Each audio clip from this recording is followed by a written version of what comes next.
Hello, everyone, and welcome to our Wavelength joint series. And tonight, our talk is by Amal Khalaf, titled "Everything Worth Doing is Done Together." I'd like to start by thanking VCUarts, VCU Institute for Contemporary Art, and VCUarts Qatar. And I would also like to thank the curators of the Wavelength lecture series, Noah Simblist, Stephanie Smith, and Isabel San Louis. I also want to thank and give a warm welcome to Amal and for joining us today. Amal is an artist and curator. She is currently director of programs at Cubit and a civic curator at the Serpentine Gallery. She has worked on the Edgeware Road project since its inception in 2009. Here and in other contexts, she has commissioned and developed residencies, exhibitions, workshops, and collaborative research projects at the intersection of arts and social justice. From 2011 to 2018, through Implicated Theater, she has developed an arts and migrant justice program using theater of the oppressed methodologies to create interventions, curricula, and performances with ESOL teachers, hotel workers, domestic workers, and other migrant justice organizers. She's a founding member of Artist Collective GCC and Consortium Commission's curator for Mufadat, a trustee of Not Nowhere, and on the artistic committee of Arts Catalyst. In 2019, she created Bahrain's Pavilion for Venice, and in 2016, she co-directed the 10th edition of the Global Art Forum and Art Dubai. Everyone together would like to give a warm welcome to Amal, and Amal, the space is yours.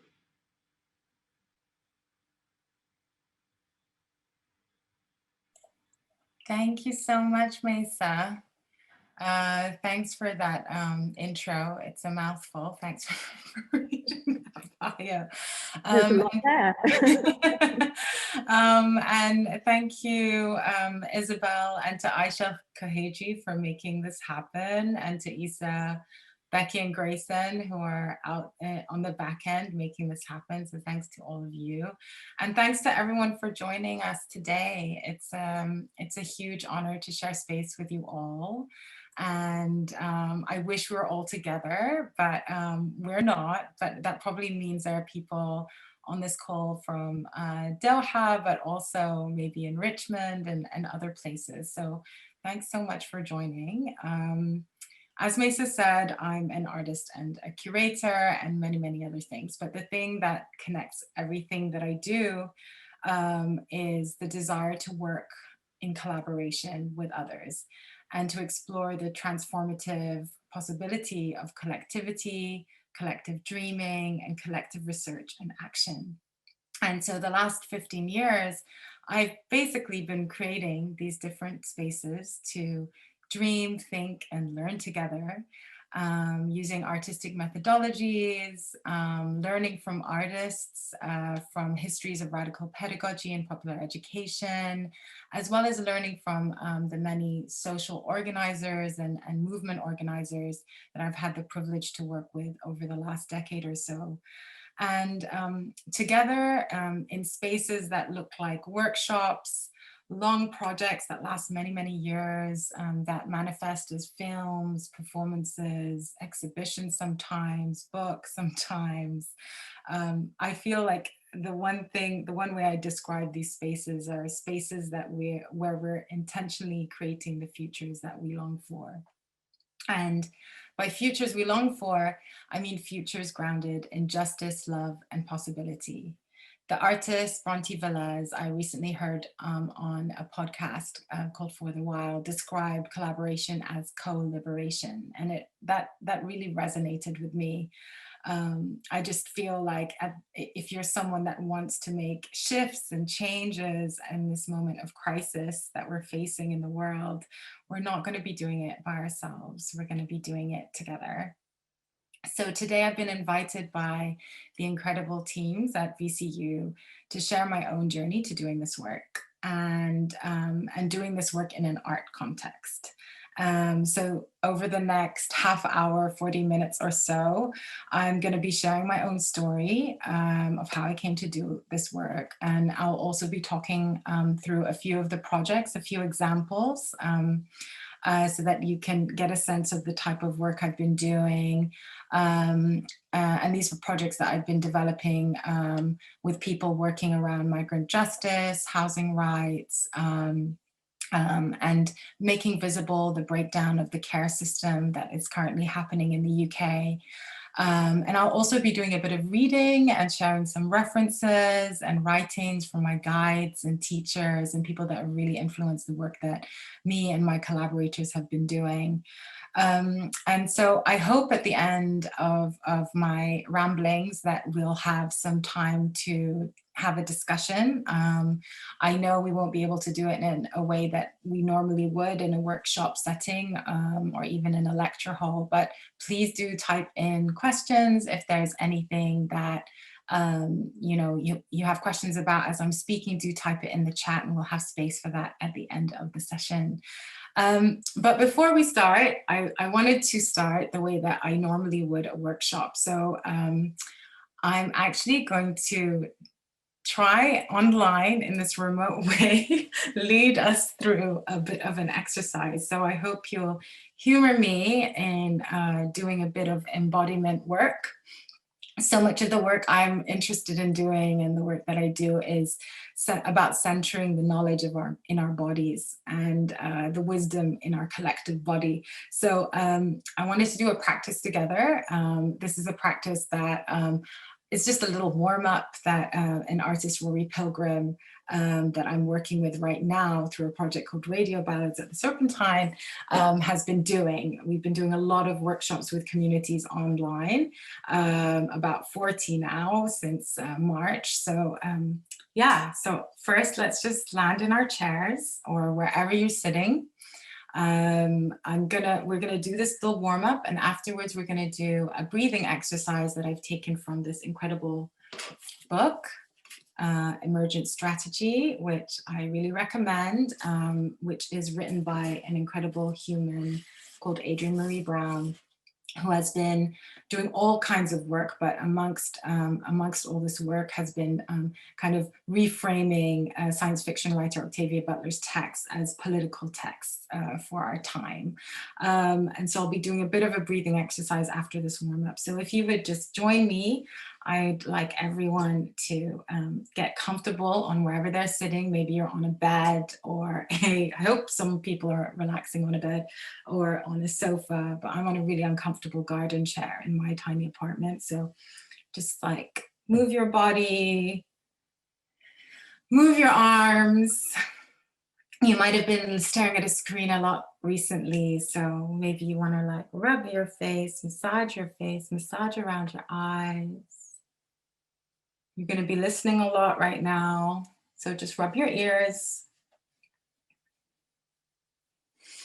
And then stretch and take a big deep breath. In and out. And I'm going to ask you and invite you to close your eyes and breathe with me a little bit. Just take some deep breaths. I think it's a miracle for us to be breathing right now. If we've survived this pandemic so far, which has taken away so many people's ability to breathe. And there have been people that have lost their breath to state violence and injustice. I study reflexology in Chinese medicine, and in Chinese medicine, the lungs represent the emotion of grief. So I want us to breathe a little bit together. So this is a quick reading from Emergent Strategy. So take a deep breath in now for the day you've just had so far. Let it go. And take another breath for this precious moment which cannot be recreated. And now another breath for the day and night coming. Here you are in the cycle between the past and future, choosing to spend your miraculous time in the exploration of how humans, especially those who's seeking to grow liberation and justice, can learn from the world around us, how best to collaborate, how to shape change. And so I'd like you to take one more breath, a really deep breath into your belly, and let it go. And keep your eyes closed. I'm just going to do another reading from a book called Carceral Capitalism by Jackie Wang. One second. Yes, I'm just going to read for you. So Jackie Wang is writing about a Black arts movement poet, an activist called Sonia Sanchez. And she wrote a haiku, and it says, "Without your residential breath, I lose my timing." And Jackie Wang goes on to say, "Our bodies are not closed loops. We hold each other and keep each other in time by marching, singing, embracing, and breathing. We synchronize our tempos so we can find a rhythm through which the urge to live can be expressed collectively. And in this way, we set the world into motion. In this way, poets become timekeepers of the revolution." So I would like to invite you to open your eyes again if you haven't already. I wonder how many of you actually did close your eyes. And do feel free to type in any feelings you may have had or anything that came up as you did that breathing exercise with me. So thank you for humoring me. And so I wanted to keep this text that I just wrote, which is from this book, Carceral Capitalism, because I think it's something that really has inspired me and my work. The idea that poets and artists are timekeepers of the revolution is a sentiment that's really driven everything that I do. And, Jackie Wang is by no means the only artist or writer that's spoken about this. I think there are so many iconic quotes where writers have been writing about how artists are part of social change, not just in a representative way, but in the ways that they can hold space for ourselves and for others to imagine new futures. And I wanted to read one more thing from this book.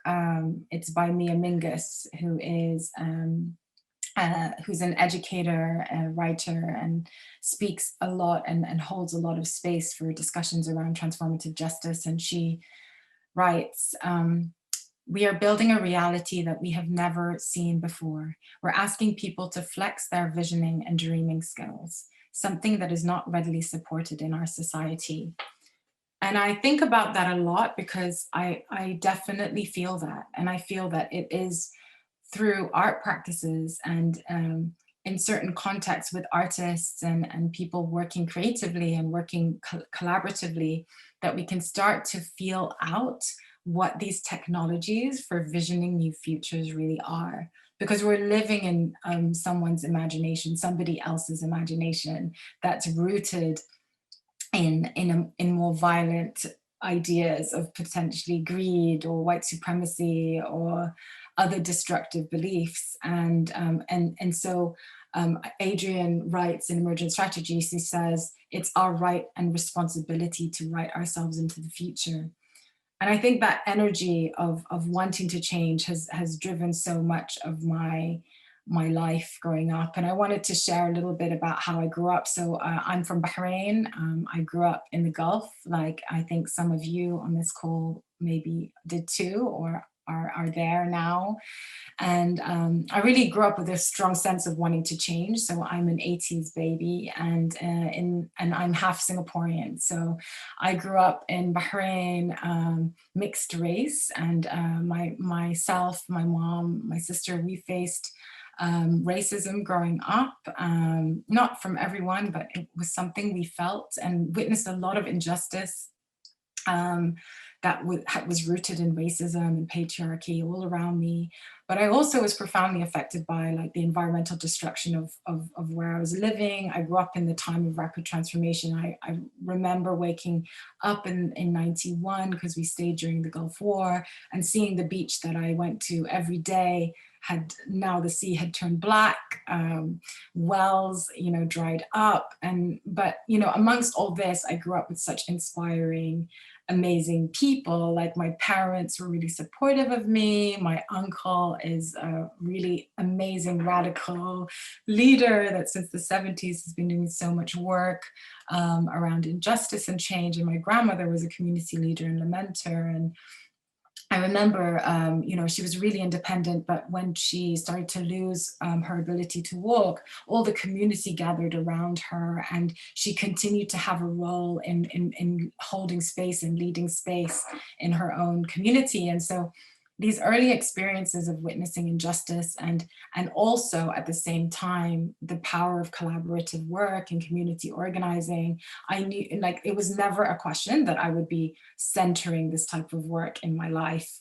And so like many kids that grew up in the Arab world, like my parents, of course, did not allow me to do art, but I somehow found my way through it. I worked in TV for a while. I was a documentary film researcher, but I really knew that I wanted to work with people in creative ways. And so I worked in a Rawat gallery in Bahrain for a bit. I got a chance to work in Cairo at Townhouse for a minute. And then I finally got a scholarship to go to Goldsmiths in London and landed eventually on the Edgeware Road, which is where I really started to do this work as a curator working around socially engaged practice. So I'm sure that many of you are familiar with the Edgeware Road, but for those who aren't, this is an image of the Edgeware Road.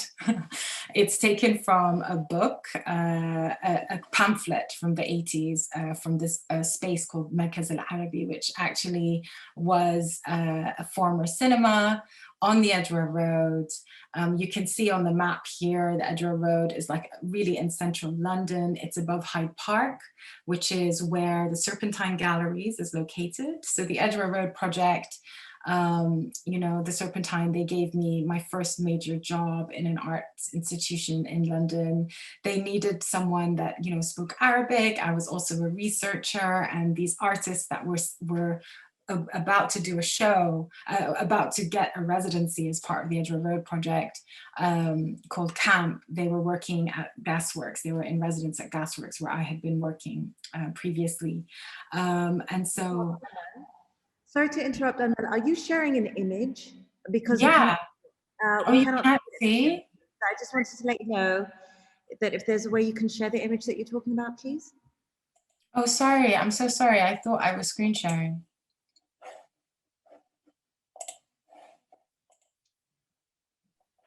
I'll try again.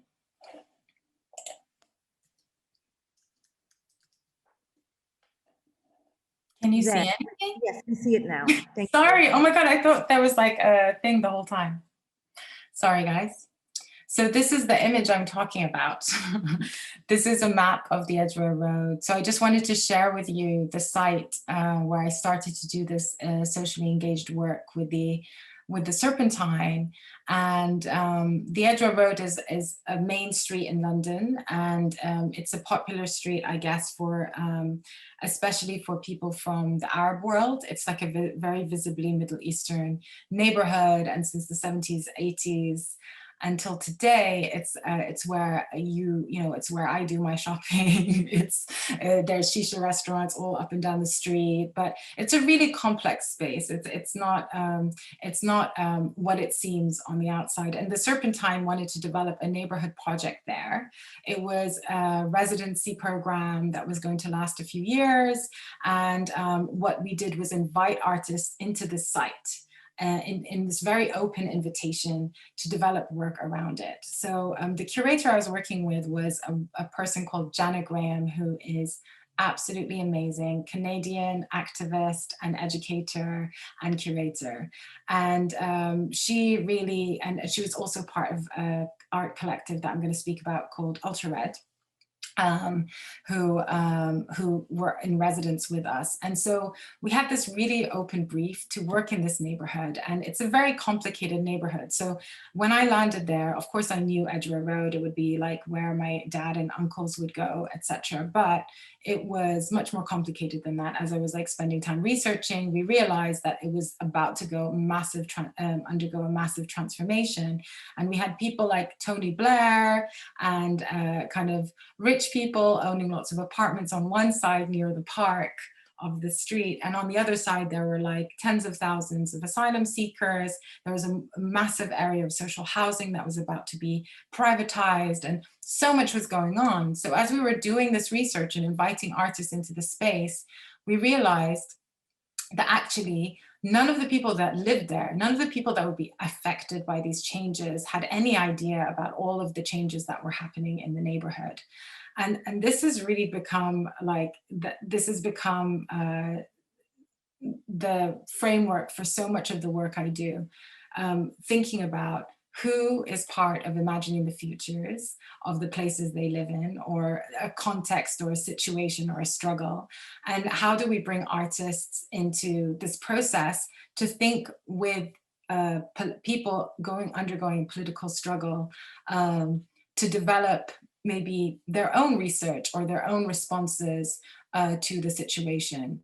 And for the Edgeware Road project, between 2009 and about 2014, we had an itinerant space called the Center for Possible Studies, and we would invite different artists, different groups into the space to develop studies of the possible. And to really think about, you know, what is the potential for this kind of work, and what is our role as artists and organizers to be living alongside and thinking and intervening in social kind of situations. And lots of complicated questions were coming up. I mean, as an arts organization going to another neighborhood, you know, how are we not reproducing colonial models of, you know, the hero artist trying to like create a solution with people? And so the way that we started to really think about this was to learn from histories of radical pedagogy and practices that other social movements all over the world and through history had been using for a really long time, and starting to invite artists. And I've worked with something like over 50 artists in contexts like these, where we use different practices to think together and to flatten and question and speak to power in methodologies that are embodying that. Listening has become a key verb for a lot of the work I do, and I'm going to speak to a few projects soon, but I wanted to first play this one recording, and this is of Audrey Lord, the amazing late poet Audrey Lord, and this is one of the last recordings of her, and this is her reading an extract of her poem Echoes. There's a timbre of voice that comes from not being heard and knowing you are not being heard, which is noticed only by others not being heard for the same reason.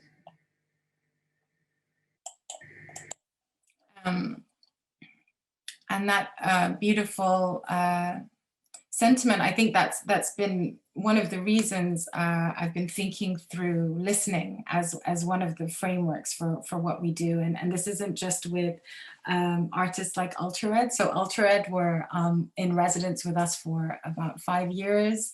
Jana Graham, the curator of Centre for Possible Studies, she is part of UltraRed herself. And so this was like a large collective of artist activists that use sound and practices of listening to do political organizing. And it really became a way for us to think about a political encounter, and also to think about how we actually start to depart from the need to create like this final product or this final performance and show that like simplifies all of these difficult things that are going on. We actually started to enter through listening, listening in so many different ways. There are so many artists we're working right now with Ian Bailey, for example, who uses sound in a very different way, but we think about what it means to listen together and to actually respond to each other as a collective when we're doing an artistic process, and using that as a way to lead us through to where we're going with the project. So they really had their own timelines. I really, and some people laugh at me when I say how long I've been working on some of these projects, because I've been working now at the Serpentine for almost 11 years. And one of the longest running projects is Implicated Theater, which really worked on this level. We were using Theater of the Oppressed, which is a political theater model developed by Augusta Boal, a Brazilian theater director who used theater for political organizing in Brazil, and it's used a lot by unions and different groups. But we developed a project that was in response to a lot of the immigration raids that were going on in the neighborhood. So artists from Nowhere, Noor Afshan Mirza and Brad Butler, wanted to work with Francis Rifkin, who was a director that worked with Augusta Boal back in the 90s, to do a series of workshops to respond to the immigration raids with the aim of making a script. So we started an 8-week workshop, and this has led us to creating now a migrant-led, migrant-run lived experience political theater organization group that now works with other migrant justice organizations to develop theater projects that take many forms. So they don't just look like performances like this. They look like workshops sometimes. They look like videos made in collaboration with unions. So we've worked with hotel worker unions, domestic worker unions, to think about this form of theater to start to make visible discussions and struggles that are happening around migrant issues. And what's most important for me is that this project really held this ethic of listening at the core of it, because it's now really driven by the members of the group. There have been 60 people that have come through Implicated Theater since 2010, since our first workshops that we did that were very mixed with artists and different people with lived experience of migration to the UK, which, by the way, in the last 10 years has been, as we can see from Brexit, but even before that, has been really, really difficult. I myself have experienced a lot of difficulty with the Home Office, but what we were doing was really responding to the group. So the group's like, well, this is happening to my friends, so let's work with this union. Or there are raids happening because of, immigration raids were happening not just on Edgeware Road, all over the place. So we started doing Know Your Rights workshops all over the city. And the project's grown, so now we're working with English language teachers. We've developed a whole curriculum for English language teachers to bring politics into their ESOL, the English classroom, because we believe they were on the front line of really meeting all new migrants to the UK. So these are other examples of outcomes for projects that we're doing, like creating curricula, sharing the work. So we're doing work with a small group of people, but we're able to like amplify the work by connecting to many, many other people. And that's like an example of one of the many projects I've been doing. I wanted to share as well, you know, why I called this talk "Everything Worthwhile is Done with Other People." I actually wrote the title wrong. I'm referencing an interview with Mariam Kaba, who's a prison abolitionist and I'll put a link to that in the chat later, but I read that at the beginning of lockdown, and it really affected me because, you know, all my work is about gathering people, and I was really scared at the beginning of lockdown. I was like, I'm never going to be able to do this work again. We're never going to convene. We're all going to be in our homes. And so many people I know have such complicated relationships to home. And I ended up doing a talk with this artist called Rahana Zaman, and I'll share a link to that as well, which kind of talks about what Mariam Kaba was saying in this interview. And what she was really saying is that how we learn and how we grow is done through a process of being together in struggle. And so this image that you can see now is an image from a project that we've been doing together with Rahana Zaman and a group of people who have experience of the criminal justice system in the UK. It's a project that, like many of the projects I've been doing, has lasted many years and is still open-ended. And we've together been making a film. But we've actually been doing many, many other things. And you can see here members of the group and Rahana on one of our film shoots. We started off actually watching films together and having discussions.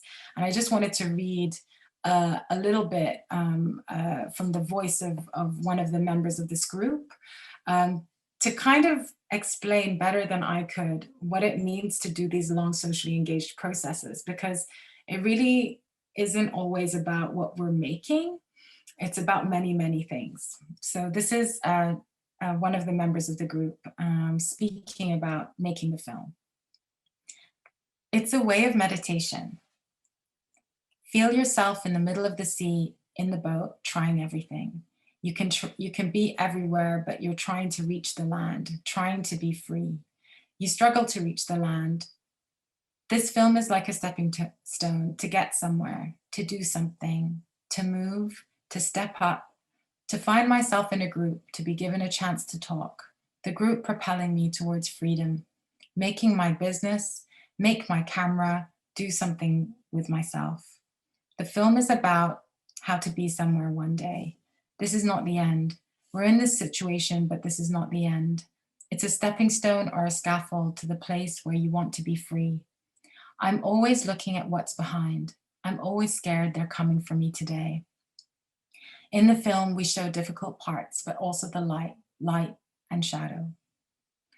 And so I wanted to conclude, I've just got a few minutes left, but I wanted to say that it's so hard to describe these projects. I mean, I've worked with so many different people and these projects last many years and so much happens, so many things happen.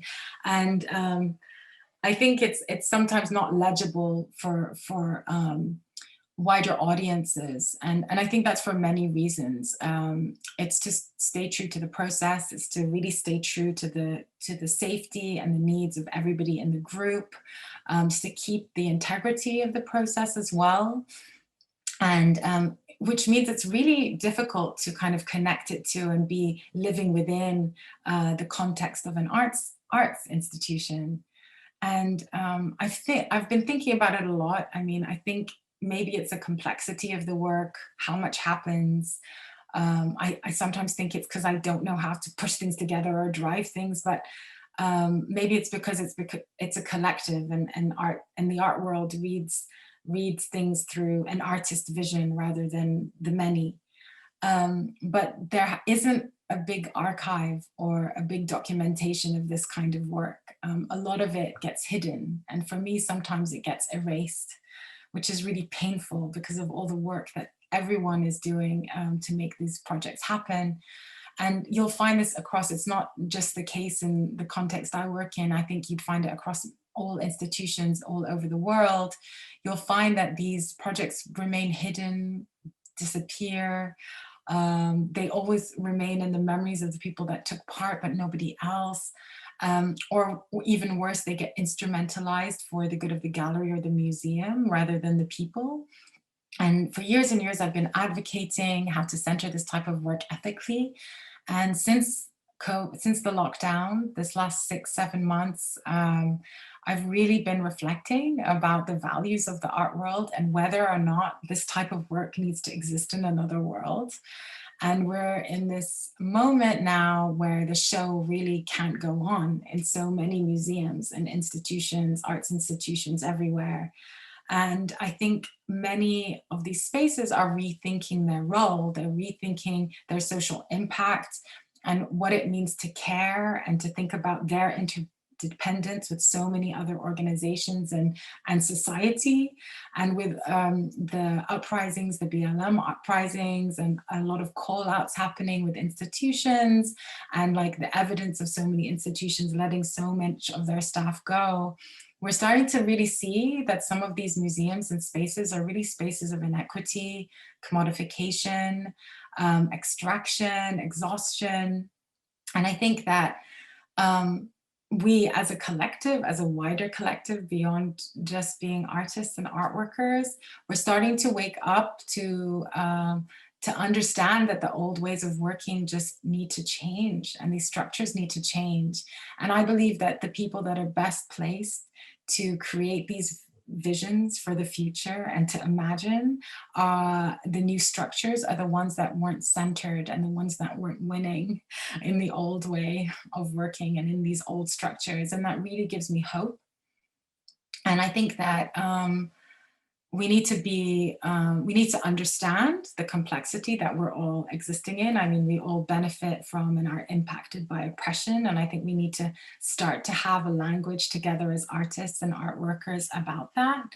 And yeah, just to remember that, you know, as a collective, if we're able to listen to each other, you know, we have a power to generate new futures together and create new understandings of what power means and what structures we need, and to think through artistic practice and imagination and collective work, how to shape change together. And I think I'm out of time. I really wanted to do another reading, but I might end here. Mesa, I don't know if there's any more time. I think I personally am very intrigued to hear more, and I'm sure the audience from the comments in the chat have expressed that they would like to hear more. So please do go on. And after this, I want to let the audience know that we have a chance for some Q&A. And if you do, can you please put them in the Q&A section rather than the chat section? But please, Amal, do go on. Okay, great. So I'm just going to do this little piece where I'm actually going to read. And I'm just going to put this image up because I didn't mention all the names of the incredible people we've been working with, but these are drawings by Nicholas Vass, who is amazing, an Argentinian, Hungarian comic book illustrator that has been writing about the histories of how comic books have been used in social liberation movements in South America in the last century. So I'm actually going to read from a text that I wrote last weekend for an artist called Cecile B. Evans, who, and it's a text for her performance that's being launched tomorrow at the Centre Pompidou in Paris. The performance is called Notations for an Adaptation of Giselle, which is a trilogy of works where she's adapting the ballet Giselle, but as a science fiction eco-feminist thriller about, you know, so yeah, it's amazing. But I wrote this in a moment of grief for someone I lost. And simultaneously, I've been reflecting on and processing the violence I myself have experienced working in, you know, institutions myself. So I'm going to read now. Releasing the ways violent systems have imprinted themselves on our bodies is both a process of freedom and a death ritual. Can we adapt and move towards a more liberatory future without reproducing violence? Experiencing and witnessing so much rage and grief, we're in a dance between survival, trauma, and supremacist ideology and behavior. How we choose to act, who we align with, and how we make work starts to resonate with the choices we make in the world. As we try and synchronize our tempos to set new worlds in motion, how do we find new rhythms through which the urge to live can be expressed collectively? Adaptation embodies an impulse of this moment, a commitment to living with and through change. How do we meet constant change and stay rooted in our intentions? What choreographic notions could we write to adapt to a future we long for? This work is a commitment to vulnerability and mutability, conscious of our changing identities as societies, communities, and as artists. In practice, we find ourselves within the growing pains of working within whilst trying to reckon with the violence of dominant white supremacist, capitalist, and unidirectional systems that will eventually result in our extinction. These growing pains are felt the most when we're trying to make work that holds space for change within institutions and working processes that are built on supremacist ideology, which is competitive, entitled, and sometimes violent. Can we hold an intention to adapt and decompose violence within ourselves before we decompose it in the world? A commitment like this iterates through a deep desire to adapt our ways of working and being through intention, action, and practice. In this moment, we're collectively grieving the loss of our ecosystems, people, and a world we once thought we were part of. Giselle says, the revolution is uncertainty. To live in adaptation, we must dance the way Giselle and Leonida dance with Myrta into the mutating, shimmering energy of change. We don't know what is coming, we don't know what is happening, and we don't know what is next. And then I'll end. Thank you, Amal. Thank you. Amal, that talk was wonderful on so many levels. It's really wonderful the work that you have managed to do. I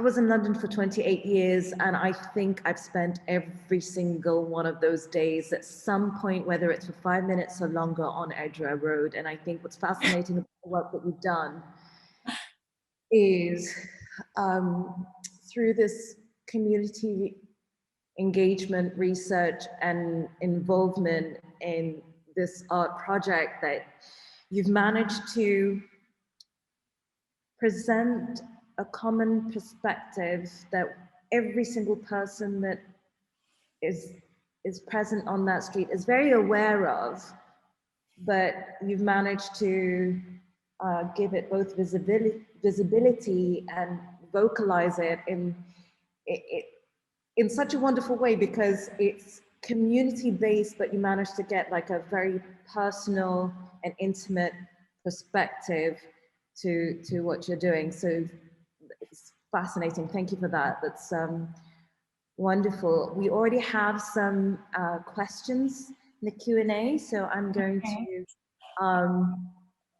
some really lovely ones. Do you think, we have a question from Noah Simbist. Do you think that there have been some good examples of socially engaged practices by artists or institutions in the Mena region? Yeah, thank you so much, Noah, for that question. Thanks you, Mesa, for those kind words. I really appreciate it. And I know that, you know, like the Edgeware Road is in my bones, it's in our bones. So yeah, and it's changing, and it was a huge privilege to get to work there. But about the Mena region, so something I didn't mention because I was just like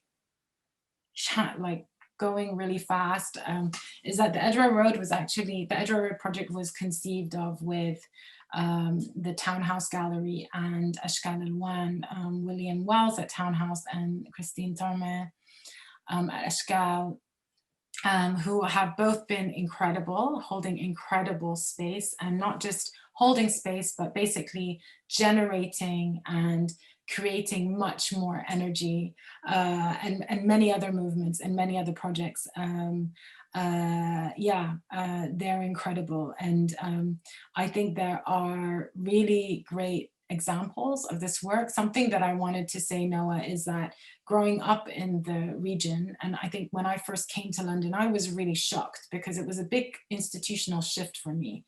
I was used to that. Socially engaged practice wasn't even defined because it was just happening, because the idea of a public for art is so different. In the Mena region in general. I think it shifted. Maybe when I was there in the early 2000s, it felt different. It felt much more entwined. It was like if you wanted a public, you needed to engage with people that may not recognize themselves as an art-going public to begin with. But there are some really great projects all over the world. I did do a bit of work with Mufradat, and I know that they're doing incredible work supporting now different groups. They actually had a grant, so they're a grant-giving organization based in Europe, but supporting artistic practice and creative practice all over the region.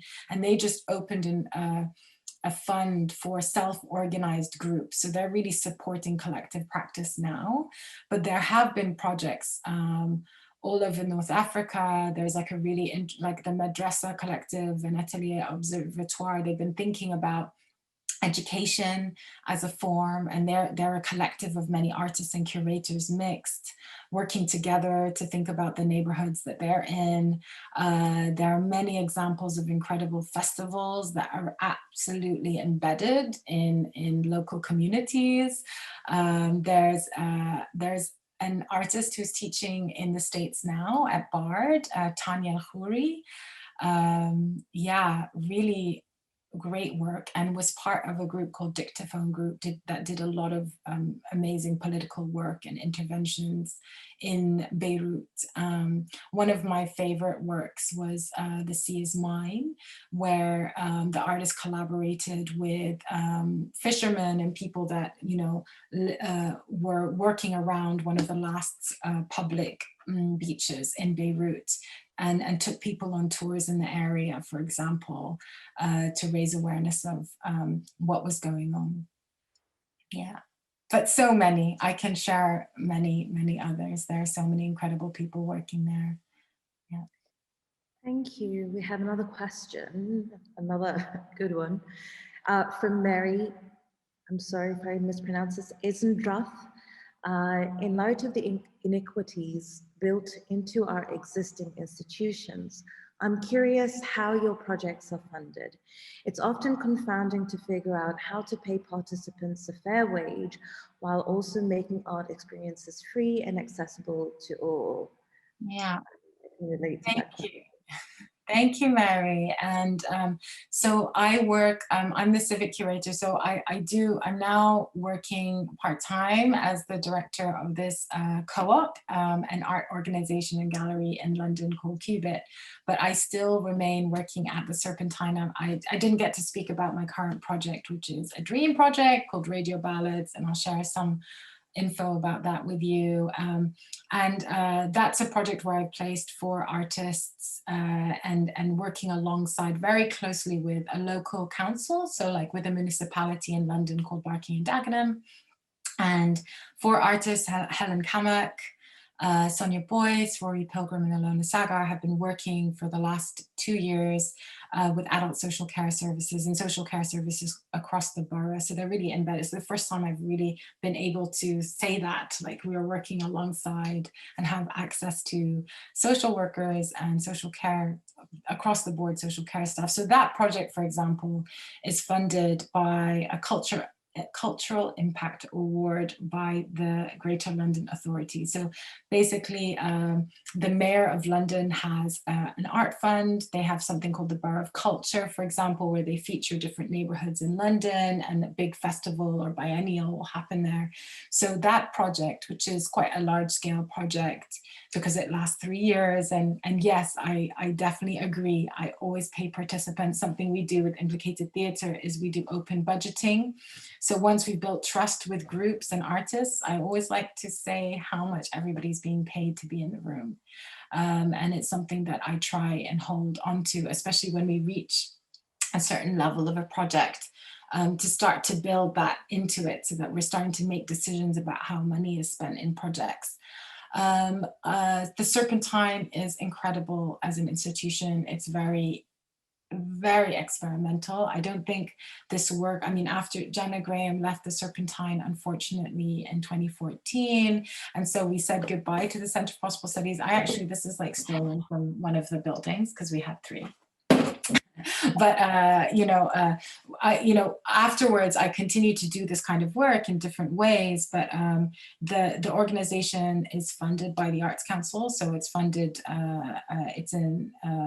It's an NPO, which means it gets regular funding from the government arts funding, and a lot of that work we are doing in communities either comes from that pot or from individual donors that are interested in, for example, certain causes or associated causes related to what we're doing.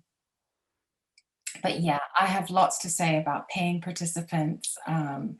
And yeah, I always I work with unions. So through Implicated Theater, for example, I worked with the Hotel Workers Union for 3 years. I worked with Domestic Workers Union. So and I'm the union rep at the Serpentine. So I was anyway for a few years. So I'm very, very committed to equal pay. Chapeau, Amal, chapeau for the words that you say right now. It's lovely to hear.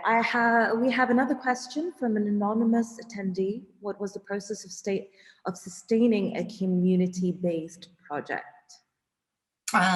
Well, it depends. I mean, I've said it a few times. I stumble across it. I don't actually know how many projects I've run, but at one time you'll hold many at the same time. I currently work with 2 amazing people, Lizzie Graham and Leila Gattens at the Serpentine. And so we're a team of people that are holding lots of different relationships. I think the process of sustaining a community-based project is relationships and listening. And that takes a lot of stamina. I mean, the way that I think Lizzie runs, my colleague, she runs an organization called How to Show Up, which is based in the Netherlands. And I love that name. And there's a book that came out recently called How to Show Up by Mia Birdsong, which I love. I really recommend it. But the idea of showing up, not just for, I'm not going to show up for people just because they showed up for my workshop. The kind of work I do manifests in long eating together. When I first started working on the Edgeware Road, I was there until 1 or 2 every morning, drinking tea, getting to know all the restaurant owners. I still know so many of them till today. They remember me when I was a kid, basically. And yeah, it's a lot of just real relationships and being there for people. If someone is about to get deported, I'm going to show up at their hearing, or, so many things, phone calls, whatever it is. It's, for me, it's more a practice of friendship and love and trust. And that's what I think is at the heart of this type of work.